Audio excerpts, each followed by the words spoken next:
Work done for reversible isothermal process, तो इसके लिए आपको ये दोनों फार्मूले याद कर लेने हैं। W reversible is equals to -2.303 nRT log V2 upon V1 and W reversible is equals to -2.303 nRT log P1 upon P2। तो ये दोनों सिमिलर ही हैं, बस यहाँ पर वॉल्यूम लिया गया है, यहाँ प्रेशर लिया गया है। Now work done for irreversible isothermal process. So formula will be the W irreversible is equals to minus P external del V।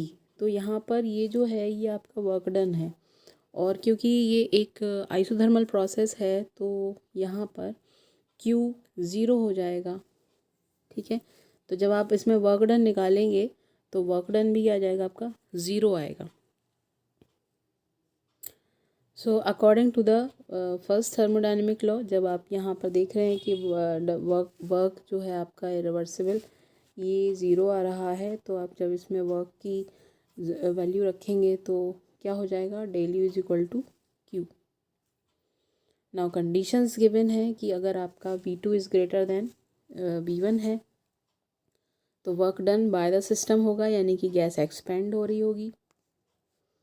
ठीक है, जैसे कि आपने एक पिस्टन लिया है, ये है, और इसमें ये गैस फिल्ड है। ठीक, ये गैस फिल्ड है, तो सपोज़ कि ये आपका V1 है अभी, और ये मान लो एक्सपेंड हो रही है। एक्सपेंड हो रही मतलब कि यहाँ से इसमें प्रेशर डाल रही है पिस्टन के ऊपर, तो अब आपका मान लो जो है V2 हो गया, ये हो गया।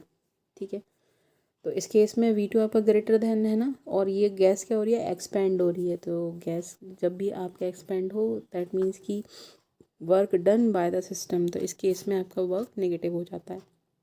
इसके ऑपोजिट में अगर जो गैस है आपकी, मान लो सपोज़ कि यहाँ तक गैस थी आपकी पहले, ठीक है, और अब प्रेशर यहाँ से लग रहा है उल्टा P एक्सटर्नल, तो ये कंप्रेस होके मान लो कि आपका V1 था, अब ये हो गया V2। तो इस केस में क्या हो रहा है, V2 छोटा है ना, वॉल्यूम आपका कम हो गया, तो ऐसे में क्या हो रहा है, गैस कंप्रेस हो रही है। अब ये इतनी हो गई, गैस कंप्रेस हो रही है, तो ऐसे में क्या होगा, work done on the system, और W क्या हो जाएगा, पॉजिटिव। एक कंडीशन ऐसी आती है कि जब दोनों ही वॉल्यूम इक्वल हो तो क्या होगा, वर्क क्या हो जाएगा, 0, यानी कि इक्विलिब्रियम हो जाएगी ना। Enthalpy, so H it is denoted bye H, capital H, and enthalpy क्या होगा, the total heat content of the system at constant pressure. कोई भी सिस्टम की हीट बस क्या होना चाहिए, कांस्टेंट प्रेशर होना चाहिए, तो उसे आप एंथैल्पी कहेंगे। एंथैल्पी का फॉर्मूला हो जाएगा H is equal to U plus PV। Now change in enthalpy, so it is denoted by del H, and change in enthalpy of a system is equal to the heat absorbed or heat evolved by the system at constant pressure and constant temperature. Formula will be del H is equal to del U plus P del V, where del H is equal to del E। ठीक है, ये क्या है, change in energy भी कह सकते हैं आप। तो क्योंकि ये क्या है, एनर्जी एट कांस्टेंट प्रेशर है ना, तो आप इसे क्या लिख सकते हैं, del H is equal to QP। Okay, and we know that कि डेल यू क्या होता है, QV के इक्वल टू होता है, बट ये भी तो एनर्जी है ना, तो del E is equal to del U is equal to QB, ये भी होता है। तो अब आपका जो फॉर्मूला है वो क्या है, del H is equal to del U plus P del V। अब आप यहाँ पर जो डेल H की और डेल यू की वैल्यू है वो रख दीजिए, तो डेल H की जगह पर क्या आ जाएगा, QP, और डेल यू की जगह पर क्या आ जाएगा, QV। तो ये भी एक आपका फॉर्मूला बन गया ना। अकॉर्डिंग टू आइडियल गैस, तो आइडियल गैस क्या होती है, PV is equal to nRT। ठीक है, तो जो यहाँ पर P और V है ये किस में कन्वर्ट हो गया, आपके RT में, और अगर आप ये कोई n मोल ऑफ गैसेस के लिए ले रहे हैं तो n यहाँ पर आ जाएगा डेल n। ठीक है, डेल का जो साइन है वो आगे लग जाएगा। ओके, सो आप इसको और क्या लिख सकते हो, del H is equal to del U plus del nRT। अब आपको अगर डेल n निकालना हो तो कैसे निकालेंगे, del n is equal to NP minus NR, where NP क्या है, मोल्स ऑफ प्रोडक्ट, और NR क्या है, मोल्स ऑफ रिएक्टेंट ना। कैरेक्टरिस्टिक्स ऑफ एंथैल्पी, तो अगर आपका जो डेल n है वो पॉजिटिव आया है और QP is greater than QV है, ठीक है, QP मतलब डेल H, ग्रेटर देन है, ठीक है। तो ये फर्स्ट कंडीशन हो गई आपकी। दूसरी कंडीशन में क्या है कि अगर आपका डेल एन नेगेटिव है और तो फिर क्या होगा, आपका क्यू बी जो है वो आपका ग्रेटर देन हो जाएगा क्यू पी से, या आप कह सकते हो del U will be greater than del H. Next condition में कि अगर आपका del N is equal to 0 हो जाए तो क्या आ जाएगी कंडीशन, इक्विलिब्रियम। नेक्स्ट है डेल एच क्या होता है कि स्टेट फंक्शन होता है, क्योंकि ये एक्सटेंसिव प्रॉपर्टी है। ना एंडोथर्मिक रिएक्शंस कौन सी होंगी, उन रिएक्शंस में जो हीट है वो एब्जॉर्ब होगी, ठीक है। एंडोथर्मिक में क्या होता है, हीट एब्जॉर्ब होती है। तो आप इस रिएक्शन को क्या लिख सकते हैं, या तो आप इस तरीके से लिखिए, ठीक है, और या फिर आप ऐसे लिख सकते हैं कि आपने प्रोडक्ट बना दिए और del H is equal to ये आपने, क्योंकि एब्जॉर्ब हो रही है तो प्लस में वैल्यू रखेंगे डेल एच की। जबकि इसी कंपेयर में एक्सोथर्मिक रिएक्शंस कौन सी होंगी, वो रिएक्शंस जिनमें आपकी हीट इवॉल्व आउट हो। तो रिएक्शन कैसे लिखेंगे, ये देखिए रिएक्शन लिखने का तरीका या फिर आप ऐसे भी लिख सकते हैं। सो कभी भी किसी भी रिएक्शन में अगर हीट इवॉल्व आउट हो रही है तो डेल एच की वैल्यू क्या हो जाएगी, नेगेटिव। तो ये एक एग्जाम्पल हो गया, like calculate the difference between del H and del U for the combustion of benzene at 298 kelvin. तो उसने आपसे क्या पूछा है, डिफरेंस पूछा है डेल एच माइनस, मतलब डेल एच और डेल यू के बीच में डिफरेंस पूछा है। That means del H minus del U पूछ रहा है आपसे, ठीक है। इसके लिए पहले आपको कम्ब्यूशन करवाना है, किसका, बेंजीन का। तो बेंजीन का फार्मूला क्या होता है, C6H6। सबसे पहले C6H6 को आपको बर्न करना है।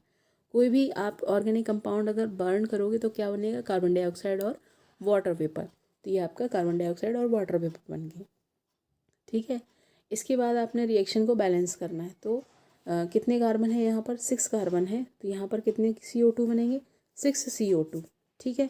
और यहाँ पर हाइड्रोजन कितने हैं आपके, 6 हैं, तो यहाँ पर भी हाइड्रोजन को आपको 6 करना है, तो 3 का आप मल्टीप्लाई कर देंगे, ठीक। अब ऑक्सीजन को आप यहाँ बैलेंस करेंगे तो यहाँ पर ऑक्सीजन हो गई आपकी 3 और यहाँ पर आपकी हो गई है 6 2 12, ठीक है। तो ये आपकी टोटल हो गई 15। तो 15 को अगर आपको लिखना है तो यहाँ कैसे लिखेंगे, क्योंकि ये O2 के फॉर्म में लिखा हुआ है, तो आप 7.5 O2 लिखिए। अब इससे आप क्या निकालें, डेल एन जी निकाल लेंगे। डेल एन जी का मतलब क्या है कि इनके मतलब प्रोडक्ट के मोल्स, ठीक है। अब आपको यहाँ पे क्या करना है कि सिर्फ गैसेस वाले जो हैं उनके लेना है, क्योंकि ये तो लिक्विड है तो इसके आपको मोल लेना नहीं है।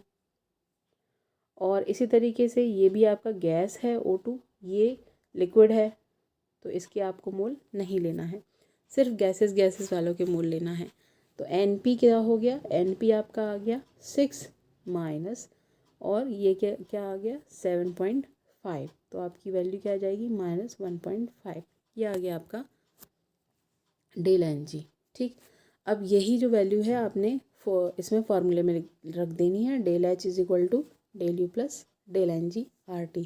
एन जी भी लिख सकते हो या डेल एन भी लिख सकते हो, इस तरीके से आपका ये कैलकुलेट हो जाएगा। नेक्स्ट टॉपिक है अपना heat capacity. So heat capacity इसे आप कैपिटल C से डिनोट करोगे, और ये क्या होता है, it is equal to the amount of heat required to raise the temperature of the system through 1 degree C। यानी कि अगर आपको किसी भी सिस्टम का 1 डिग्री C टेम्परेचर राइज करना है, जो भी हीट रिक्वायर होगी उसे आप हीट कैपेसिटी कहोगे। इसे आप कैपिटल C से डिनोट करोगे, और capital C is equal to क्या होगा, Q upon del T, where Q is heat and del T is change in temperature. Next is specific heat capacity. It is denoted by small c and same definition है, सिर्फ फ़र्क इसमें क्या आ जाएगा कि substance आपका 1 ग्राम है। तो अगर आपको 1 ग्राम सब्सटेंस का टेम्परेचर 1 डिग्री C राइज़ करना है या 1 केल्विन राइज़ करना है, तो जो भी हीट रिक्वायर होगी उसे आप स्पेसिफिक हीट कैपेसिटी कहोगे। सो फार्मूला क्या हो जाएगा, small c is equal to capital C upon m। अब कैपिटल C को आप और क्या लिख सकते हो, Q अपॉन डेल्टा T भी लिख सकते हो। तो इस तरीके से आपका एक और फार्मूला बन गया, Q is equal to MC delta T। Next is molar heat capacity, it is denoted by CM। इसमें सिर्फ आपका जो सब्सटेंस है वो मोल में लेना है। तो अगर आप 1 मोल सब्सटेंस का टेम्परेचर 1 डिग्री C या 1 केल्विन करना चाहते हो, तो जो भी हीट रिक्वायर होगी उसको आप क्या कहोगे, molar heat capacity, and it is denoted by CM। So CM is equal to Q upon N delta T. ठीक है, तो इसका ये एग्जाम्पल है। Suppose 9 gram of metal is given 16.2 joule of heat to raise its temperature from 25 degree C से 27 degree C. तो यहाँ से आप डेल टी निकाल लीजिए। तो आप इसको चाहे तो डायरेक्ट निकाल सकते हो। 27 में से 25 माइनस किया, कितना है 2। तो 2 डिग्री सी का टेम्परेचर यहाँ पे चेंज आ रहा है, डेल टी ये आ गया। क्यू आपका गिवन है 16.2 joule. Okay, so C is equal to Q upon delta T 16.2 upon 2, ये आपने कैलकुलेट कर लेना है। इसी तरीके से आपने specific heat capacity, molar heat capacity, ठीक, और जो भी आपका क्वेश्चन में पूछा है वो सारी चीज़ें निकाल देनी है।